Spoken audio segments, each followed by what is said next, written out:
But this, to me, must become the focus and the priority of the government, to make sure that we can put enough buses into the system to make sure that children can go safely to school and be in a better frame of mind to learn.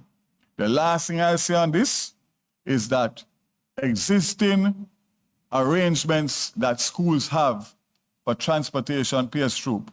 I know there are many schools that have their own private arrangements.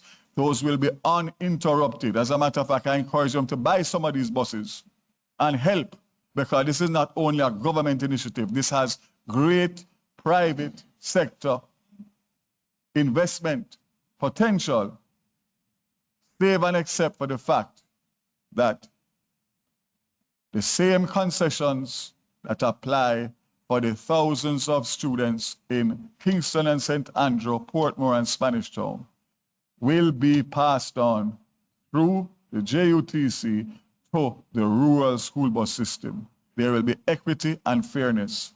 Currently now, part students get a subvention through the Ministry of Labor to Ministry of Education. They pay nothing on the local JUTC system. Others pay between 20 and 50 Jamaican dollars, depending on the route.